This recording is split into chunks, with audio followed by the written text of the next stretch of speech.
17,500 টাকা। 17,500 টাকা নিচে ফাইল ওপেনিং এর জন্য। কসুবো রেট হচ্ছে 5.5 লাখ। 5.5 লাখ। টিকিট আর এই মধ্যে 6 মাস পরে ফলাফল পাসপোর্টটা ফেরত। পাসপোর্ট ফেরত আর কিছু টাকা দিয়েছেন, টাকা তুলতে অনেক 17,000 এর মধ্যে কত ফেরত পেয়েছেন?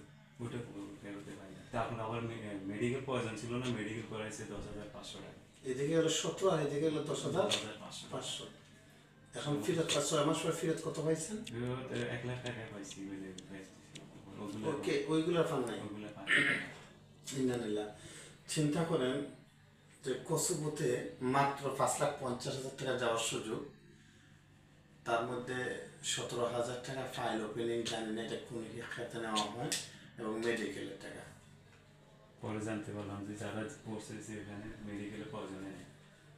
আচ্ছা, এখন আজকে 6টা মাস মানে যদি বিদেশ থাকতো তাহলে কত টাকা রুজি করতো? আমি প্রথমে যাত্রীর উদ্দেশ্যে বলবো, যাদের হাতে পাসপোর্ট আছে, যারা বিদেশ যাবেন, ট্রাভেল এজেন্সিতে যোগাযোগ করার আগে আপনি এটা চিন্তা করুন, সস্তাতে বিক্রি হতে যাবেন না, সস্তা কোনো জিনিস কিনতে যাবেন না। প্রথমে অনেকটা আমি বলি, আজকে থেকে 6 মাস আগে অনেক কসুবো যাওয়ার জন্য 5,50,000, তখন ওই মালয়েশিয়ার রেট ছিল 5 লাখ টাকা, সৌদির রেট ছিল 4.5 লাখ টাকা। এইভাবে এশিয়ার দেশগুলা এই রেটে, এশিয়ার দেশে প্রতিদিন শত শত ফ্লাইট উঠের হাজার হাজার মানুষ যাচ্ছে মাসে বছরে, কিন্তু ইউরোপে কজন যাচ্ছে? তাহলে তাহলে প্রমাণ কি হলো? একটা মানুষ যদি কসুবোতে 5,50,000 যাওয়ার সুযোগ থাকে, তাহলে সে ইউরোপে না গিয়া এশিয়াতে মানুষ কেন যাচ্ছে? তার মানে যিনি কসুবোর জন্য ট্রাই করতেছে উনি অনেক চালাক, অনেক জ্ঞানী ব্যক্তি। আর যারা এশিয়াতে যাচ্ছে, সৌদি আরবে, মালয়েশিয়াতে 5 লাখ 5.5 লাখ টাকা খরচ করে, তারা বোকা। ওনার লোভের শাস্তি হচ্ছে এইটাই, কম রেটে ইউরোপে যাওয়া। অনেক ট্রাভেল এজেন্সি আছে, ভিসার আগে 1 টাকাও লাগবে না, তবে ফাইল ওপেনিংয়ে ওনার মতো টাকা লাগবে 17,000 টাকা, মেডিকেলের লাগবে টাকা। তারপরে আস্তে আস্তে ধীরে ধীরে শুরু হয়। আপনি বারণ না যে আপনি যান না, বিষয়গুলো এগুলো মনে রাখার চেষ্টা করুন। কোনো ট্রাভেল এজেন্সিতে যাওয়ার আগে ফ্রিতে কোনো কিছু কিনতে যাবেন না। যাদের পাসপোর্ট আছে সর্বপ্রথম টার্গেট করবেন যে আপনি কোন দেশে যাবেন, এবং কোনো ট্রাভেল এজেন্সিতে যোগাযোগ করার আগে ওই দেশে প্রবাসীর কাছ থেকে তথ্য নেবেন, সে কত টাকা গেছে। অনেক প্রবাসী আছে যে দেশে আছে, আপনি সৌদি আরবে ফোন দেন, সৌদি আরব প্রবাসী বলবে অনেক কষ্টে আছে, আমেরিকা ফোন দেন, সেও বলবে কষ্টে আছে, এই দেশে আসছেন না, এগুলো বলবে কিছু মানুষ।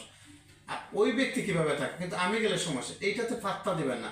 শুধু আপনি তথ্য নেবেন যে ওই দেশের কানুনটা কি, সরকারের সিস্টেম কি, ওইখানে শ্রম আইন অনুযায়ী কিভাবে চলে, কত টাকা হয়ে গেছে, কিভাবে যাওয়া যায়, এই তথ্যগুলো আপনি নেবেন। তারপরে ফ্যামিলির সাথে পরামর্শ বসবেন যে আমি বিদেশ যাব, কত টাকা বাজেট, ওই বাজেট অনুযায়ী কোনো ট্রাভেল এজেন্সির সাথে যোগাযোগ, ফোন করে বলবেন না ভাই কত রেট, হ্যাঁ আসেন কানাডা 14 লাখ টাকা রেট, ভিসার আগে কোনো টাকা লাগবে না, ভিসা হলে 7 লাখ কাজ করে দেবেন, 7 লাখ দেবেন, শত শত মানুষ যাবে। শাহাবুদ্দিন শিহাবের কাছে কানাডা ফোন দিলে বলবে 23 লাখ, অস্ট্রেলিয়ার কথা বলবে 18 লাখ, কারণ এখানে মানুষের তিতা লাগে, এখানে মজা লাগে না, কারণ এটা সত্য আর এটা মিথ্যা, ওই সমস্ত জায়গা দেয়। তো আমার একদম ভিডিও করার উদ্দেশ্য হচ্ছে সস্তাতে কোনো কিন্তু যাবেন না, যে দেশে যাবেন ওই দেশ সম্পর্কে আগে জানবেন, তারপর ট্রাভেল এজেন্সিতে যোগাযোগ করে আগে জিজ্ঞাসা করবেন যে এটা অফিসটা কোথায়, আর যার সাথে কথা বলতেছে আপনি অফিসে কে হন। অফিসে আসার পরে বিভিন্ন স্টাফ পাবেন, তারপর রমণীয় হল পাবেন, মেয়েরা বসে থাকে, ছেলেরা বসে থাকে, কত মিষ্টি মিষ্টি ভাবে কথা বলে, কার্ড ঝুলানো থাকে, এদের সাথে কথা বলে তথ্য নেবেন, তথ্য নিয়ে আপনার আরএল নাম্বার চেক করে মালিকের সাথে কথা বলে পাসপোর্টের টাকা দেবেন।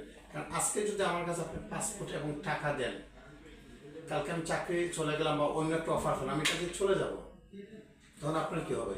কিন্তু মালিক কখনো চলে যাবে না। অফিস কিভাবে চিনবেন? অনেক অফিস আছে ঢাকা শহরে, দেখবেন আবাসিক এলাকা, ওখানে ফ্যামিলি থাকে, আবার অফিসও থাকে, এটা বেশি দিন টিকবে না।